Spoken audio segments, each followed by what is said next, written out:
ये restless leg syndrome है क्या?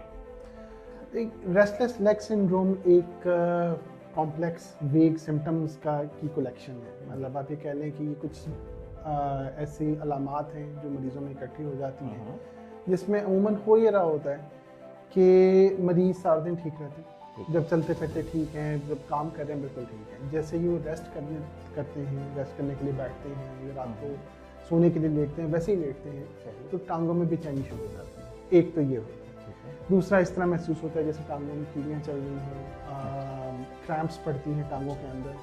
और साथ फिर एक और जो काफ़ी मेरे पास कुछ आते हैं कपल जिस तरह के, जो कहते हैं कि जी रात को सोते हुए ठुड्डे पड़ते हैं। अच्छा।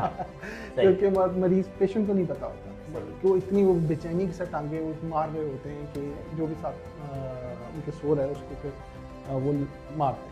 तो ये किसी भी एज में हो सकता है। सही। ये अमूमन बच्चों में भी होता है, अच्छा। छोटे बच्चों में भी होता है। उसके अलावा हर एज में इसके रिस्क फैक्टर्स हैं, बहुत एक्सट्रीम ऑफ एजेस पे नहीं होता। जिन लोगों को रात की नींद खराब होती है, बेचैनी होती है, वो इस टॉपिक से अंडरस्टैंड करेंगे कि बहुत परेशान कौन होता है। ना सिर्फ रात की नींद खराब होती है, आप सुबह सोते उठना, फिर एनर्जी लेवल लो होना, रोज़मर्रा काम करना बहुत प्रॉब्लम होता है। सेहत की बात और बीमारी से आगाही शो में आप सबको खुश आमदीद। मैं हूं आपका मेज़बान डॉक्टर इरफान अहमद और आप देख रहे हैं APRC health and physiotherapy YouTube channel. इस वीडियो के अंदर हम एक बहुत ही अहम बीमारी को डिस्कस करेंगे, जिसकी वजह से रात के वक्त हमारी टांगों में बेचैनी होती है, रात की नींद खराब होती है और जब सुबह सो के उठते हैं तो अक्सर हमारी लो एनर्जी होती है, स्ट्रेस, एंजाइटी, डिप्रेशन होता है और डेली रोज़मर्रा के काम अच्छे तरीके से नहीं हो सकते। इस टॉपिक को डिस्कस करने के लिए मेरे साथ मौजूद हैं डॉक्टर उस्मान जमील। आप एक वेस्कुलर सर्जन हैं और गुज़िश्ता 16 साल से सर्जरी के शोबे से मुंसलिक हैं। हम उनसे पूछेंगे कि रेस्टलेस लेग सिंड्रोम क्या है, इसकी वजूहात क्या होती हैं और इसका बेहतरीन इलाज क्या है। वीडियो के आखिर में मैं बहसीत फिजियोथेरेपिस्ट आपको ऐसी वर्जिशें और टिप्स बताऊंगा जिनकी मदद से रेस्टलेस लेग सिंड्रोम को आसानी से घर में ठीक किया जा सकता है। तो सबसे पहले डॉक्टर उस्मान जमील को वेलकम करते हैं। जी डॉक्टर साहब। जी अस्सलाम वालेकुम, थैंक यू आपने मुझे बुलाया। बहुत शुक्रिया डॉक्टर उस्मान, आपने अपने कीमती वक्त में टाइम निकाला। सबसे पहले हमें ये बताइए कि ये रेस्टलेस लेग सिंड्रोम है क्या? रेस्टलेस लेग सिंड्रोम एक कॉम्प्लेक्स वेग सिम्टम्स की कलेक्शन है। मतलब आप ये कह लें कि ये कुछ ऐसी अलामात हैं जो मरीज़ों में इकट्ठी हो जाती हैं, जिसमें अमूमन हो ये रहा होता है कि मरीज़ सारा दिन ठीक रहते हैं, जब चलते फिरते ठीक हैं, जब काम कर रहे हैं बिल्कुल ठीक है। जैसे ही वो करते हैं, रेस्ट करने के लिए बैठते हैं या रात को सोने के लिए लेटते हैं, वैसे ही लेटते हैं तो टांगों में बेचैनी शुरू हो जाती है। एक तो ये होता है। दूसरा इस तरह महसूस होता है जैसे टांगों में कीड़ियाँ चल रही हों, क्रैम्प्स पड़ती हैं टांगों के अंदर। और साथ फिर एक और जो काफ़ी मेरे पास कुछ आते हैं कपल्स इस तरह के, जो कहते हैं कि जी रात को सोते हुए ठुड्डे पड़ते हैं। अच्छा। क्योंकि मरीज़ पेशेंट को नहीं पता होता कि वो इतनी वो बेचैनी के साथ टांगे वो मार रहे होते हैं कि जो भी साथ उनके सो रहा है उसको फिर वो मारते हैं। सही। तो ये बेसिकली रेस्टलेस लेग सिंड्रोम की अलामात होती हैं। सही। अब होता क्यों है, तो इसमें बेसिकली होने की वजूहात बहुत ज़्यादा अभी तक डिस्कवर नहीं की जा सकी। ठीक है, कुछ वेग हैं, कुछ रिस्क फैक्टर्स हैं, कुछ चीज़ें हैं जो मौजूद होती हैं। डॉक्टर उस्मान, बेसिकली नॉर्मली ये किस एज पे ज़्यादा देखा जाता है? जी ये किसी भी एज में हो सकता है। सही। ये अमूमन बच्चों में भी होता है। अच्छा। छोटे बच्चों में भी होता है। उसके अलावा हर एज में इसके रिस्क फैक्टर्स हैं। बहुत एक्सट्रीम ऑफ एजेस पे नहीं होता, ठीक है, लेकिन मतलब बहुत ओल्ड एज में नहीं होगा, लेकिन उसके अलावा किसी भी एज में ये हो सकता है। ठीक है।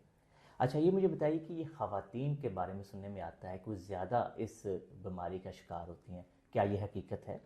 हाँ जी बिल्कुल, ये हकीकत है। क्योंकि जिस तरह मैंने आपको बताया रिस्क फैक्टर्स हैं, तो उसमें इन रिस्क फैक्टर्स में से जो एक तो जेनेटिक है कि आप ये अपने वालिदैन से लेके पैदा होते हैं। लेकिन ये है कि कोई डायरेक्ट एविडेंस हमें इस तरह नहीं मिलता कि वालिदैन में है तो बच्चों में ज़रूर होगा। सही। लेकिन ये है कि अगर कुछ में होता है कुछ में नहीं होता, एक ही है। जहाँ तक ख़वातीन का ताल्लुक है तो ख़वातीन में ये अमूमन प्रेगनेंसी में बहुत ज़्यादा हो जाता है। अच्छा। और जब प्रेगनेंसी ख़त्म होती है तो उस टाइम पे ये आहिस्ता आहिस्ता फिर ख़त्म हो जाता है। सही। अभी तक जो उसकी रीज़न डिस्कवर की गई है वो मेनली ये है कि ख़वातीन के अंदर जैसे प्रेगनेंसी होती है, दूसरा मेंस्ट्रुएशन जो माहाना इनके पीरियड्स होते हैं उसमें इनका ब्लड लॉस हो रहा होता है। और बेसिकली प्रेगनेंसी में जो बॉडी के अंदर आयरन है वो कंज्यूम हो रहा होता है। सही। आयरन डेफिशिएंसी इसकी एक काफ़ी बड़ा रिस्क फैक्टर है रेस्टलेस लेग सिंड्रोम के लिए। सही। और जो दूसरे रिस्क फैक्टर्स हैं उनमें कोई भी क्रॉनिक यानी कि लंबी चलने वाली बीमारी, जिस तरह की गुर्दों की बीमारी लग गई, दिल की कोई बीमारी लग गई, varicose veins, chronic venous insufficiency, ये बहुत बड़ा फैक्टर है, इसमें बहुत ज़्यादा होता है। और फिर हमारी ख़वातीन, जिस तरह हमारे यहाँ पे रूटीन्स हैं कि अगर वर्किंग भी हैं, वर्किंग वुमेन भी हैं, तो वो दिन काम में गुजार रही हैं, घर आके किचन में खड़ी हुई हैं, घर का काम कर रही हैं, तो खड़े हो के काम कर रही होती हैं, जिसकी वजह से उनको पहले ये क्रॉनिक वेनस इनसफिशिएंसी होती है, ठीक है, उसके बाद उसी में वेरिकोज वेन्स होती हैं, साथ ही फिर ये सिम्टम्स रेस्टलेस लेग सिंड्रोम के सिम्टम आना शुरू हो जाते हैं। सही। अच्छा, ये बताइए कि इसमें जो मैग्नीशियम सप्लीमेंटेशन है, ये भी सुनने में आता है कि जिन लोगों में इलेक्ट्रोलाइट की डेफिशिएंसी होती है, स्पेशली मैग्नीशियम जो है, तो वो क्या रोल प्ले करता है, ये भी हकीकत है कोई? डायरेक्ट लिंकेज नहीं है, लेकिन ये है कि जिनमें मैग्नीशियम की कमी होती है उनमें मसल्स में क्रैम्प्स आती हैं, मसल क्रैम्प्स आती हैं, और पट्टे जो है वो रात के वक्त लेटे वक्त सख्त हो जाते हैं थोड़े से, तो वो उससे मिलते जुलते सिम्टम्स आ जाते हैं। सही। लेकिन जो मेन उसमें जो कमी होती है वो बेसिकली आयरन की है, जेनेटिक्स का एक एलिमेंट है, प्रेगनेंसी है और क्रॉनिक डिजीज। ये 4 मेजर रिस्क फैक्टर्स हैं, 4 मेजर चीज़ें हैं जिसकी वजह से रेस्टलेस लेग सिंड्रोम होता है। सही। तो डॉक्टर उस्मान, अगर किसी को अब रेस्टलेस लेग सिंड्रोम है तो क्या इसका कोई इलाज है? जी बिल्कुल, इलाज है। उसमें जो देखें, पहले तो ये कि कॉज को ठीक करें। सही। सबसे पहली बात तो वही आ जाती है, कॉज को ठीक करें। कि अगर आपकी से फॉर एग्जांपल पेशेंट इस तरह आ जाता है, उसके फिर हम यही करते हैं कि कॉज ढूंढते हैं। अगर क्रॉनिक कोई मसला है, कोई किडनीज का मसला है, कोई और मसला है, उसको हम अकॉर्डिंगली मैनेज करते हैं। स्पेशलाइज्ड डॉक्टर उसको देखेगा और उसको मैनेज करेगा। उसके साथ साथ अगर आयरन डेफिशिएंसी है तो आयरन डेफिशिएंसी को कवर किया जाता है, उसको पहले टेस्ट करके देखे जाते हैं कि कितनी डेफिशिएंसी है, अकॉर्डिंगली उसको मैनेज किया जाता है, आयरन डेफिशिएंसी को दूर किया जाता है। फिर अगर जिस तरह मैंने आपको बताया वेरिकोज वेन्स का मसला है, क्रॉनिक वेनस इनसफिशिएंसी है, तो फिर उसको भी ट्रीट किया जाता है। उसके मल्टीपल मेथड्स हैं, मल्टीपल तरीके हैं, उसमें एक्सरसाइज भी शामिल है, उसमें लाइफस्टाइल मॉडिफिकेशन बहुत ज़्यादा है। लाइफस्टाइल मॉडिफिकेशन से मुराद ये है कि अब वो काम जिसकी वजह से आपकी टांगों के ऊपर प्रेशर पड़ रहा है, ज़्यादा देर खड़ा रहना हो गया, इसके अलावा जो है कोई भी ऐसा काम वेट लिफ्टिंग वाला, ऐसा लाइफस्टाइल जिसमें आप दिन का ज़्यादा टाइम खड़े होकर गुजार रहे हैं, उसको फिर हम कहते हैं कि आप इसको चेंज करें। सही। फिर हम साथ ही साथ कहते हैं कि आप अपनी टांगों को सपोर्ट भी करें। सही। कि ऐसे जो स्पेशल गारमेंट्स पहनाए जाते हैं, स्पेशल स्लीव्स नुमा स्टॉकिंग्स, इलास्टिक स्टॉकिंग स्लीव्स वो पहनाई जाती हैं जिससे टांगे कंप्रेस रहें और खून ज़्यादा देर नीचे रुक ना सके। सही। फिर फिजियोथेरेपी एक्सरसाइजेज आ जाती हैं जो हम प्रमोट करते हैं। सही। कि आप फिजियोथेरेपिस्ट के पास जाएं, उनसे एक्सरसाइजेज सीखें, बाद में खुद करते रहें और दिन में वक्फे से करते रहें। जब भी आपका ऐसा पीरियड आया है जिसमें आप ज़्यादा देर खड़े रहे हैं, उसके फ़ौरन बाद आप अपनी टांगों को रेस्ट दें।